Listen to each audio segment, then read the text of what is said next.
So today's session, as I've said, is focused on environmental sustainability, and I'm delighted to be joined by Catherine Ross and Maureen Pennock from the British Library. Catherine Ross is Head of Sustainability at the British Library, a new role created in 2023. She's going to be talking to you about the library's first sustainability and climate change strategy and their work to date to cut their carbon footprint and become more sustainable. So thank you very much for joining us, Catherine, and over My to you. pleasure. Thank you, Tim. Yeah, so thank you so much for inviting myself and Maureen along to speak at your webinar today. In terms of myself and my role, I've joined the library sector anew for this role. Before this, I worked for the Environment Programme at the Church of England. I led a lot of our work at the Church of England towards net zero carbon, which with 32,000 buildings is a fair-sized challenge. Passionate environmentalist, experienced project manager. It's a new role, as Tim said, for the library. So some of you are probably joining from organisations that do have someone dedicated to sustainability, and others of you probably joined from organisations that aren't at that point or aren't at that point yet. So it's a new role at the library, and the creation of my role reflects the fact that sustainability has sort of taken a step up in importance here at the British Library. We have been doing a lot for many years, but back in 2023, our new organisational strategy, Knowledge Matters, came out, and for the first time that had a section in our organisational strategy about sustainability. And alongside that, a business case was written, and as part of that, my role was created, and I was lucky enough to get the role and join the library. And there are really two sides to it. So there's a side of my work which was about our own operations. So our energy, our transport, our materials, our water, what can we be doing to have a smaller environmental impact ourselves? And then the other is about our voice and our influence. So it's supporting teams across the library to think about how they can embed work on sustainability and climate change within what they do in their areas. I suspect that most of you have at the very least heard of the British Library and probably visited us at some point.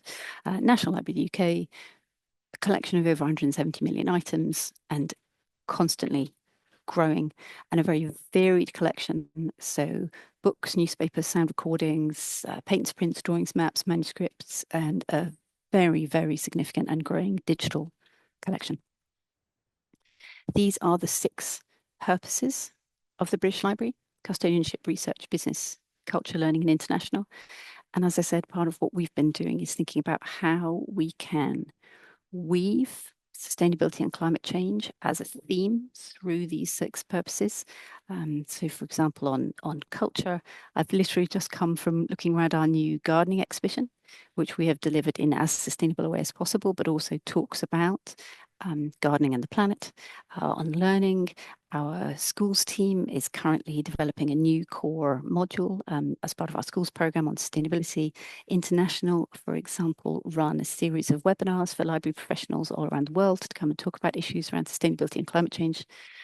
Businesses, I saw that Uto was here in the chat. So we do a lot through our own BIPC and our network of BIPCs around the country to support small and growing businesses, including green businesses. And sustainability has become more of a theme in their work. And then research, obviously, is a lot of what we're going to be talking about today, especially in Maureen's talk. But for example, our research team has recently created a new early careers fellowship in environment and sustainability, and we're about to have 2 PhD placements start with us, both looking at different environmental topics. And then obviously in custodianship, huge issues there around sustainability and how we can look after our collection in a way that shows good long-term stewardship, whilst also attempting to reduce the energy that we use in running our buildings. The library's done a lot for many years, long before I joined, and these are just a few photographs of a few examples. So top left is solar panels on the roof of one of our storage buildings up on our Yorkshire site. Top right is installation of solar thermal tubes on the roof of St Pancras in London. We have the largest UK installation of solar thermal anywhere in the country. Bottom left really is just a photograph of bookshelves, but it's one of our storage basements where we've done a complete refit with energy efficient lighting. And bottom right is our new electric vehicle that we use, that our transport team uses for moving staff backwards and forwards between our Boston Spa site and York and Leeds train stations. So just a few examples of things that we've done. We've had a real impact. So we've been reporting our environmental impact since 2009/10. And in that time, our carbon emissions are down 2/3. Now, some of that reduction is from grid decarbonisation, and so would have happened anyway, but some of it is through the very active steps that we've taken across our estate. Domestic flights are down about 2/3. Waste's down nearly half, and we send nothing to landfill. Now, that's not perfect. Our residual waste goes for incineration, but still, it's not going to landfill. And how have we done that? We've raised over £10 million in grant funding from the Public Sector Decarbonisation Scheme, which has funded the works that you've seen earlier and many other things as well. But as well as that work on our estates, there's been a lot of work by many different teams to look at how we make sustainability part of our activities. And again, these are just a handful of examples. Top left is a photograph from that new gardening exhibition that we've just opened. Top right is an example of one of many webinars and conferences and talks and sessions that we've run. Bottom left is a photograph of our community engagement team doing sessions on gardening with our local community in Camden. The library is right next to Somerstown, which is a very disadvantaged area in London, and we do a lot to try and engage our local community. Photograph in the middle, of course, you can't do a presentation about sustainability without some discussion of cups. We have a very active staff sustainability group, and one of the practical projects that they have done was designing and getting made. I think they've given out about 1,500 now, keep cups to staff, and then alongside that, our catering team then removed the single-use cups from our staff outlets, and just our staff outlets, not our public outlets, was 38,000 cups a year. So a meaningful impact. And bottom right is the cover of Knowledge Matters, our organisational strategy, which, as I said, for the first time, now has sustainability within it as a theme. I like to think of these things, if that first section of photographs was thinking about our carbon footprint, these kind of activities, it's more about thinking, well, what's our carbon brain print? So as an organisation, how can we try and influence the many people that come to the library and interact with us in different ways and influence them and inform them about sustainability and climate change? And then we've also done a lot in terms of building partnerships. So on a local level, on a national level, on an international level, we've done a lot of work. So the British Library, again, long before my time, we were instrumental in forming the Green Libraries partnership, now known as the Green Libraries Campaign. And our head of science, Maya Mrisvich, still chairs the Green Libraries Campaign. And that has seen hundreds of public libraries around the UK come together to sign the Green Libraries Manifesto. It's offered small grants to local libraries to run green events and projects. It runs Green Libraries Week, the Green Libraries Conference. So it's a really brilliant example of a sector taking action. And then the other photographs here, the one in the middle is just an example of an event at the library on sustainable fashion as part of London Fashion Week. And on the bottom right is a competition that we ran with Blue Peter in the run-up to the COP climate talks, COP26 being in the UK. So over the last, over about a year, running up to last October, we created our first ever sustainability and climate change strategy.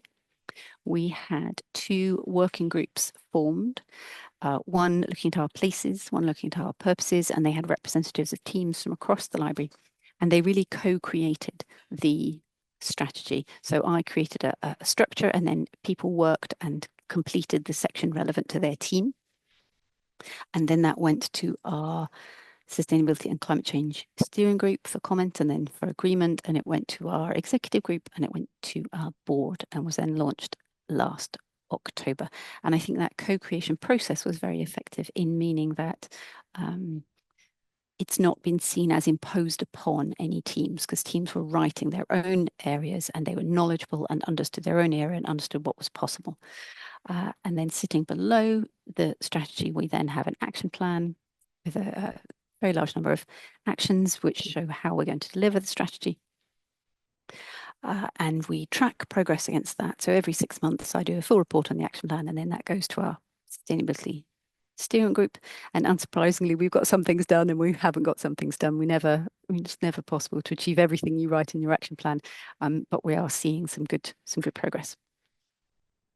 There are 4 priorities within our strategy: our places, our purposes, our partnerships, and embedded in our work. So on our places, that's really all about how we can decarbonize in buildings. It's about embedding best practice in our new spaces. This section covers materials and transport. It covers climate risk. It covers green spaces, and it covers our Scope 3 carbon emission reporting, as well as Scopes 1 and 2. Like many organizations, we're applying the energy hierarchy. It's a very standard approach in terms of understanding what we use and then being lean, being clean, being green.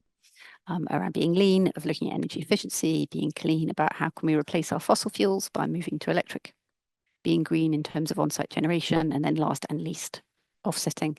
We're not planning any offsetting in this strategic period through to 2030.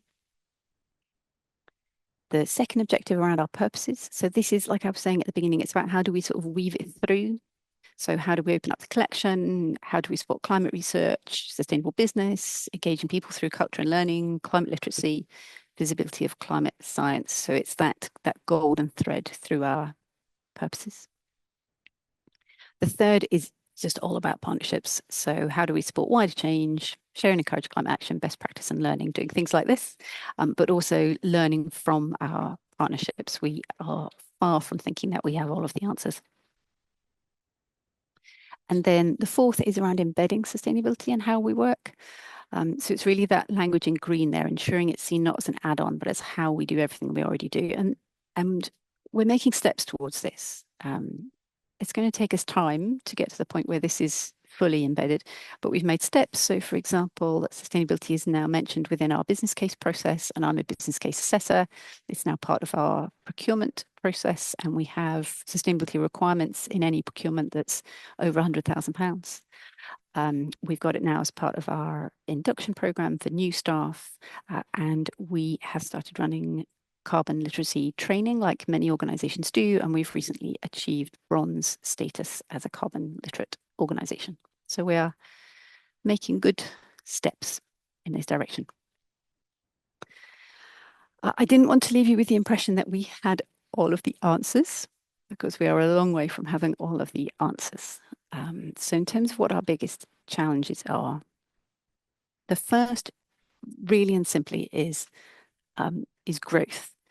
So as I'm sure you know, we are required to ingest all the UK books, magazines, newspapers, very large digital collection growth every year as well. And so our biggest challenge is thinking through how do we achieve that growth whilst reducing our carbon emissions. The second challenge is around what are the technical solutions that mean that we can safeguard the collection and offer the heating and humidity that is required, but doing that in low carbon ways. So for example, here in St Pancras, we've had a decarbonisation plan for our heating and our humidification. Across those, we have 5 gas boilers, and we were looking at what could we do. And the answer, we believe, is going to be around air source heat pumps and ultrasonic steam units. But it's going to be different solutions for different organizations, different solutions for different buildings. And we need to think that through really carefully, because obviously the custodianship of the collection is absolutely paramount. The third, so those first 2 are really about our estate. The third is this almost more sort of philosophical one around the library, trying to think through what's our unique role. We're not the Natural History Museum, we're not the Science Museum, we don't have a clear mandate to speak in this area. So what's our unique role in how we can use and harness our collection to inform climate action? And we don't have the answer to that yet, but really what we think is it's about finding ways in which our collection can speak into this space. So for example, I don't know if any of you came to our animals exhibition last year, but one of the items that we had in that exhibition was a sound recording of a bird which is now extinct. So things like that, where we have an item within our collection that speaks powerfully into this space, into narratives about sustainability, climate change, nature loss. And then the fourth, of course, is funding. I think if any of us were giving this presentation today and we were talking about our biggest challenges, funding would be one of the things on the list. We have been very lucky with 2 successful applications to the public sector decarbonisation scheme, but that's an incredibly competitive funding round. And so it will continue to be a challenge.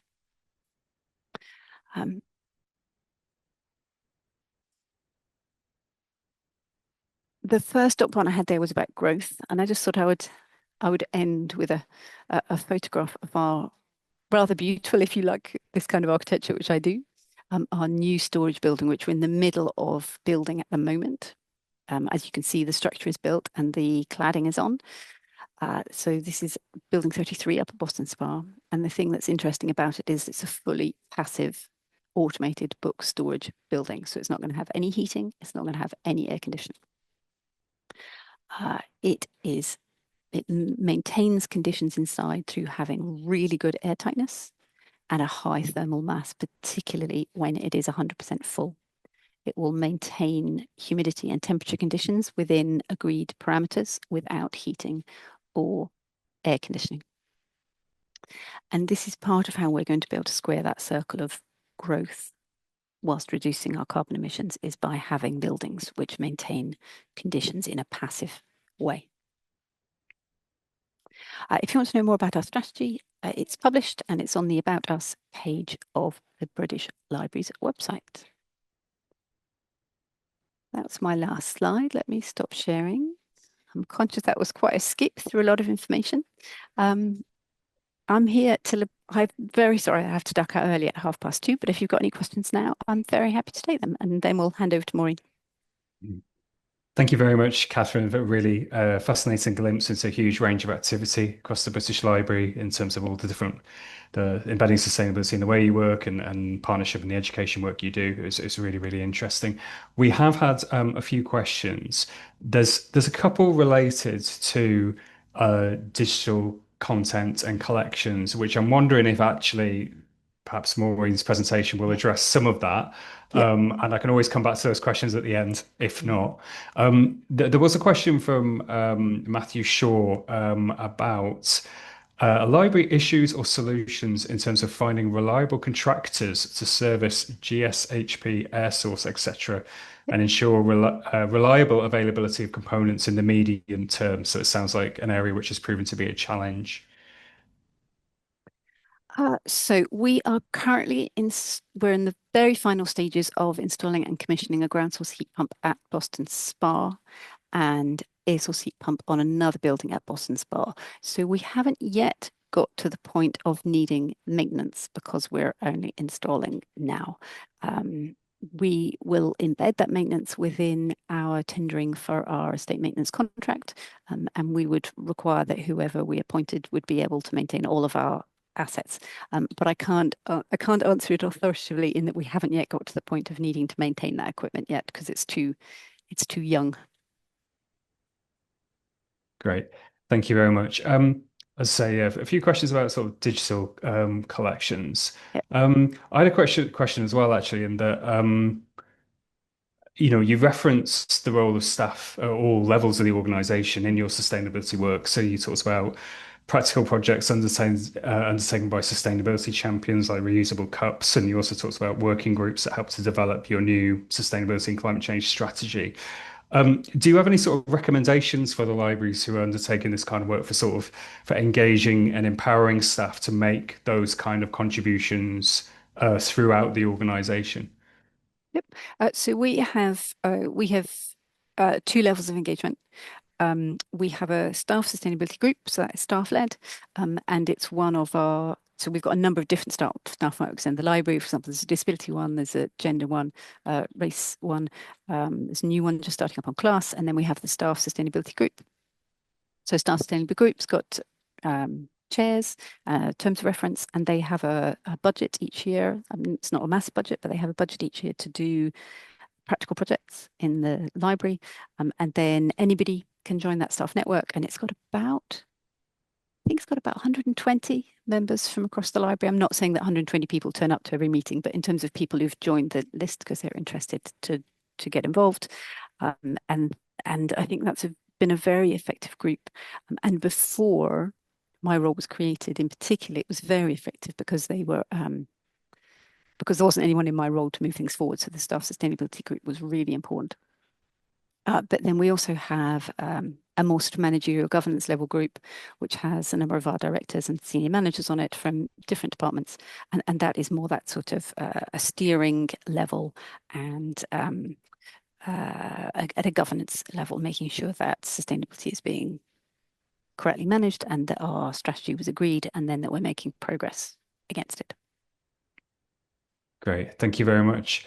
So I think, yeah, that's probably the questions relating to your section of the talk, and I certainly don't want to hold you up for your next engagement. So thank you very much for coming and speaking to us today. Greatly It does look appreciated. like there's a question from Lara about the Oh, baseline figure. Did you want me to pick that up? okay, if you feel it's relevant, so yeah, if you yeah, please do. So in terms of, we've got a baseline figure for the library. We can't segregate it by legal deposit as opposed to any of other parts of our collection. So for the library as a whole, uh, the last reported year was 6,700 tons of carbon dioxide for our scope 1 and scope 2. Scope 3, we've just done a initial estimate, and it's going to be about 15,000 for the financial year that we've just finished. So scope 3 is going to be about twice as much as scope 1 and scope 2. If those scopes don't make sense to anyone, scope 1 is gas or oil burnt on the premises or petrol in your own vehicles. Scope 2 is electricity. So basically, scope 1 and scope 2 is what nearly all organizations report, and that is to do with running your buildings largely and transport. And then scope 3 is everything else, so the whole of your supply chain. Right, thank you. Have I got one last question just snuck in time, which you may be able to answer quickly? First steps for anyone wanting to establish a carbon reduction strategy.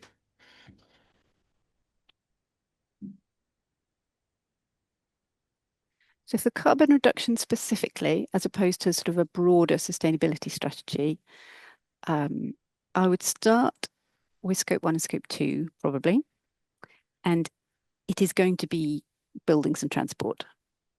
So finding out for each of your buildings what your gas usages, oil usages, electricity usage, and then working out what data you have about what are the biggest sources of energy use for your organization.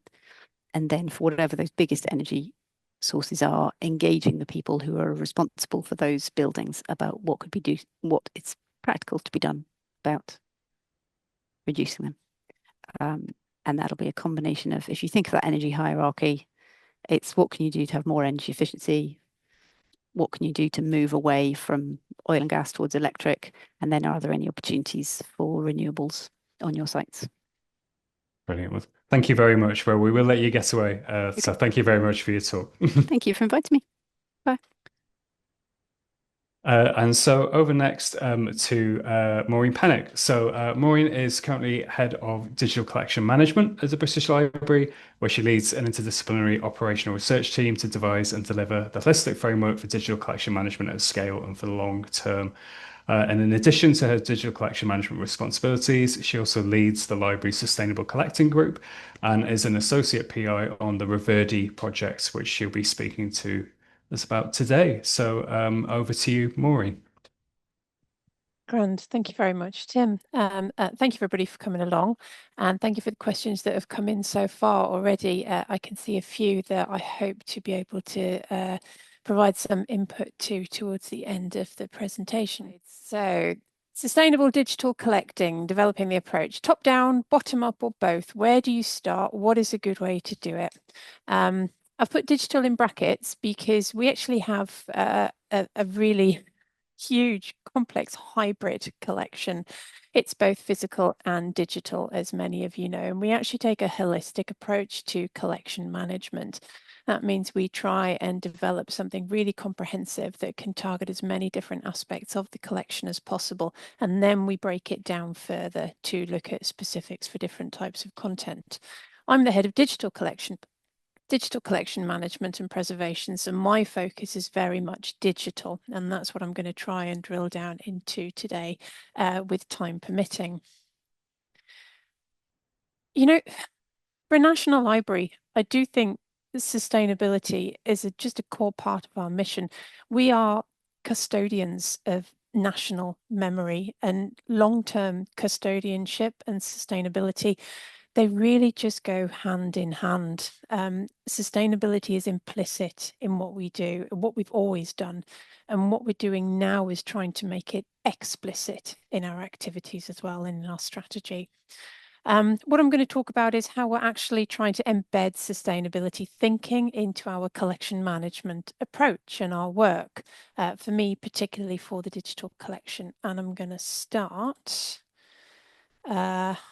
with the top down. So what are the top down things that we are doing to embed sustainability in our thinking? Well, Catherine's already given you an excellent introduction to the British Library's climate change and sustainability strategy. But like any big organisation, we've got several strategies. And one of the significant ones here is the collection management strategy. So this was put together in 2023, 7-year strategy, and our vision is for a sustainable collection enabled by holistic, sustainable, and efficient collection management. And the graphic that you can see on that slide there is a visual representation of our collection. We think of it as a 3-part collection. We have physical content, we have digital content, and we have metadata. And those 3 parts are all interrelated, and we try and manage them consistently wherever we can. Sustainability is the overall strategic focus of our collection management strategy. It's even actually called sustaining the value, but sustainability has multiple perspectives, as many of you will know, and they're all addressed by the strategy. So we are aiming for collection sustainability, managing the collection safely, maintaining target values of authenticity and integrity right throughout the life cycle to enable continuing interpretation. We are focusing on social sustainability. We want to make sure that we have that long-term lasting social impact, managing the collection for and on behalf of our users and readers for the long term. Obviously, also environmental sustainability, managing the collection responsibly with a minimum viable carbon footprint, and financial sustainability as well. We all work to a certain cost envelope, managing the collection dynamically in line with the available budget. So these are all different lenses through which to think about sustainability, and they're all related. You can't really separate one out and focus on it without also thinking about the others. And the most effective way to address any one is to also then think about the others so that you come up with a holistic solution on how to do it. But how does all of this translate to our priorities? Well, we have a cross-cutting set of priorities that we apply to all 3 parts of the collection, and then we have specific priorities for certain parts. The strategic priorities, cross-cutting for physical content, digital content, and metadata. There are these 5 that you see on the screen now. Risk management, huge part of what we do as custodians, identify and minimize risks that otherwise impact on the sustainability, preservability, and reusability of the collection. Policies and practices and documentation, making sure that everything is documented and it's comprehensive and it facilitates reuse, provides assurance of good practice right across the life cycle. Skills and skill development. So supporting staff is one of our strategic priorities, to develop the skills that they need to implement the strategy right the way across a range of different teams and departments, because a phenomenal number of different people in different roles work with the collection in one way or another. Cost management, reduction, so reducing our overall costs by introducing greater efficiencies in collection management practices through this ongoing program that many of you will again be familiar with, of continuous improvement, thinking about it as well though through sustainability lenses. And then finally, aspiring towards a net zero approach to collection management practices within the bigger context of the library's environmental ambitions. So those are the cross-cutting strategic priorities for all three parts of the collection. And then we've got the specific priorities for each part of the collection. These are specified in the strategy, but then taken forwards in departmental plans. For digital content, it looks pretty simply just like this: centralizing and simplifying. So centralizing and simplifying our content workflows to maximize the potential of a digital environment. There's two key things that I want to mention here. One is that we have become increasingly committed to re-engineering our workflows to maximize the potential of a digital environment. In the early days of digital libraries and setting up digital libraries, there was very much a practice of simply transitioning analog workflows and analog practices into a digital environment. That didn't maximize the potential of the digital environment. So we want to re-engineer and rethink our workflows with that in mind. The second thing to think about here, and it's one of the things that's maybe particular to the British Library: simplify, centralize, because we work at such large scale. Our digital collection is vast. Yes, we have the non-print legal deposit collection, but you know, we've got so much more than that. And even the non-print legal deposit collection alone is huge. It's got everything from all of the published articles, journals, books, to geospatial data sets, ordnance survey, geospatial data mapping, the UK Web Archive, digital musical scores in musical notation, born digital electoral registers, personal digital archives, phenomenal amounts of digital sound and vision, conference proceedings. You know, we started collecting digital content in the early 1980s. And it's just grown and grown and grown. So it's huge. We have to centralize, we have to simplify to move forwards and to be more sustainable. Delivery, that's the second priority for Digital Content Manager. Deliver a new repository in which we can centralize and simplify our workflows for collection management and preservation holistically to support and enable end user access. And then embedding, thinking about this again from a life cycle perspective. So embedding this preservation support into all of our collection management workflows across the entire life cycle. It's not just about the repository, it's about what happens before and what happens after as well. So that's the first strategy. The second strategy, Catherine's already given you a wonderful introduction to. She mentioned the action plans that came off the back of the strategy. The action plan for sustainable collection management looks a little something like this. So what are our priorities here? Continuing to review our environmental parameters for storage of the collection, looking at further ways to reduce our energy uses whilst still meeting our responsibilities to maintain the collection so that it lasts over time. Implementing the new library services platform and digital repository.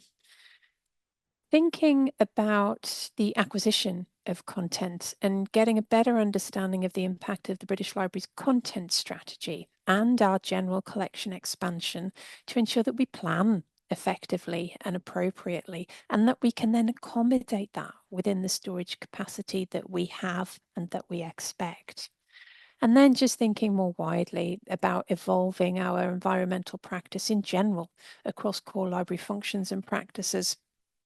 Thinking a little bit outside of the box, but what can we do that's new, that's innovative, that can change things for the better, for positive environmental change? Now, you're probably thinking, oh, there's a few things there that were kind of in the collection management strategy as well. And you're right. That's because we're coming at this from lots of different angles, and you're going to see this as a thread as we go through. Part of the reason for that is that the library does so many different things. Another reason for it is that we are simply trying to make sure we are holistic, we are comprehensive. When we identify opportunities to embed thinking about sustainable collection management, we follow them through. And if you can then spot the same themes and trends running through different strategies and policies, that's great, because that means that it's working. We're bringing things together. All of these different things work so much better if they're not in silos. It works better if we join our activities and our strategies up, even within an organization as well as across ones. Third thing that I want to mention as a top-down approach is our Rebuild and Renew program. So some of you will be familiar with the unfortunate consequences of the cyber attack that the British Library suffered in 2023. The program to recover from that, the main program to recover from that, is called Rebuild and Renew. And it's an opportunity for us to, again, come at things from a slightly different angle and think about how we can embed our thinking about sustainability into library activities. The Rebuild and Renew program is one of those core activities. So we've got 3 sustainability principles that we've established for the Rebuild and Renew program. The first of these is embedding sustainability in our decision making. So all of the projects in the Rebuild and Renew program will include environmental sustainability as a factor in their project planning and business case development, and will actively seek feasible ways to reduce their environmental impact. Now, this is understandably something of a balancing act. Yes, we want to address environmental sustainability opportunities, but we also want to re-implement systems and services as quickly as possible. We've got to take different things into consideration in order to be able to do that. And in order to take them into consideration, we need to stipulate them as something that we're going to do. So we will embed our thinking about sustainability into our decision making for the programme. We'll also include a selection criteria for our procurement for the programme based on sustainability. So when we're buying new things, how sustainable is the procurement that we're looking at? How sustainable is the solution that we are evaluating in response to a procurement? And that will be one of the stated criteria that we assess. And then in general, just designing in a lower digital carbon footprint, so that the carbon emissions, and Catherine spoke about a few different types in the presentation earlier. So we're looking at both operational and embodied. Those carbon emissions that are associated with our presence as we rebuild and renew will be considered when we develop policy and when we develop and select technical solutions as well. And these sustainabilities have been received really well, actually, within R&R and within the wider set of colleagues that we work with at the library. And we're now looking at how we can actually take them forward and implement them in other library programs as well. The fourth top-down that I want to mention is our new digital preservation policy. This is hot off the press, just finished this year, 2025. Preservation at our scale, and it is extremely large scale, even for a national memory institution, necessitates a really sustainable approach. And it's underpinned by operational consistency, by risk management, by thoughtful, considerate pragmatism, all overseen by effective and participatory governance.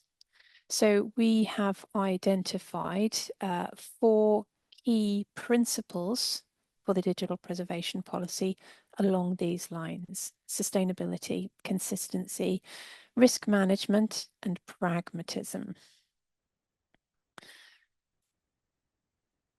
The sustainability principle in the policy takes very much a triple bottom line approach. Again, it's the kind of thing that you've heard already a little bit about. It's not just about environmental sustainability, but it's in there. It's also, though, about social responsibility and economic sustainability. And it's acknowledging the balance between these three things. So we acknowledge that digital preservation has an unavoidable environmental impact due to its inherent technological dependency, and we minimize this through a risk-aware approach to preservation and action, action and intervention rather than risk-averse. Now, that's really significant for digital preservation practice, because a lot of digital preservation theory has been constructed over the years with an extremely risk-averse approach. Oh, there are so many risks. Let's do all of these things to try and make sure our content is safe from these risks. But they haven't necessarily been particularly well evidenced over time. So we're trying to shift our thinking about that and reduce the amount of potentially unnecessary processing that has a carbon footprint that we do by taking more of a risk-aware approach to preservation and action and intervention rather than risk-averse. Social. So we assess the social impact of our preservation decisions for our user community, for our readers, for the wider community to inform our approach, whilst we still ensure compliance with the regulatory framework in which we operate and exist. And that includes providing support for non-print legal deposit. We have a responsibility to make our content available. And then there's the economic sustainability principle as well. Digital preservation at scale is costly. There's no getting around it, but with appropriate efficiency measures, we can reduce that cost without adverse effects on quality. So we will evaluate the cost of our preservation activities alongside its social and environmental impact, so that we can truly determine overall value for money and balancing of the public purse.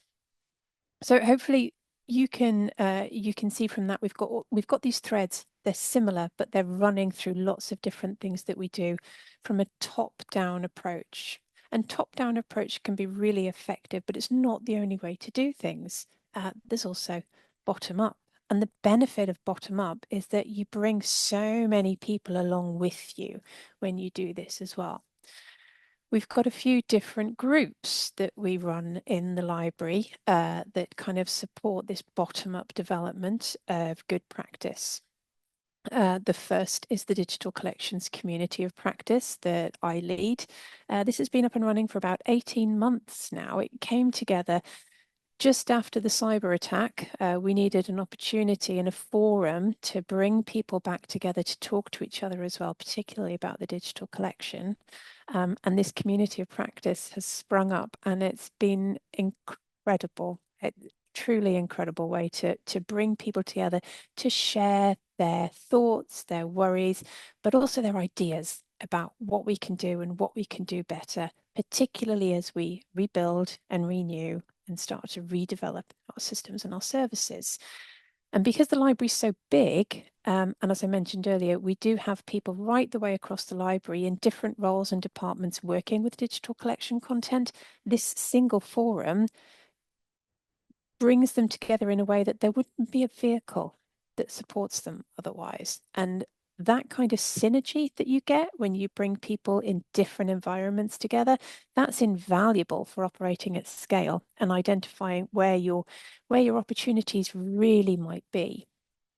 So that's the first community of practice. There's another one that we've set up recently called the Sustainable Collecting Group. This isn't just about digital collecting, it's about physical collecting as well. So in this group, we're looking to identify the synergies that we can exploit, for want of a better word, right the way across the collection. Once again, taking that one collection approach and seeing where we can develop consistent good practices and consistent approaches to sustainable collecting from start to finish.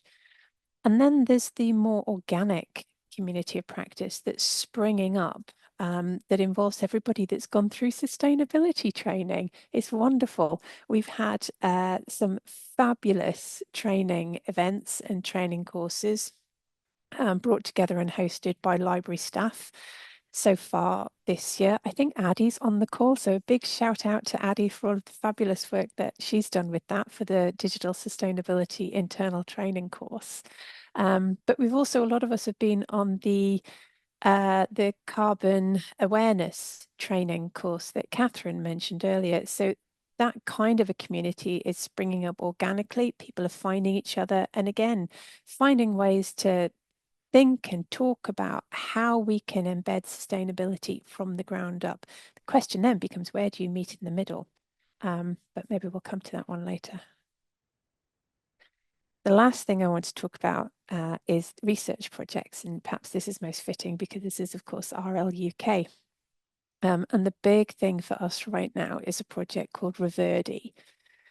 Reverdi stands for Real versus Digital, and it's all about sustainability optimization for cultural heritage preservation in national libraries. And the reason there's a picture of an apple and an orange on there is because it's almost like trying to compare apples with oranges, real versus digital. They're two very different things, very different beasts, very different opportunities, very different challenges, very different ways of measuring as well and delivering services.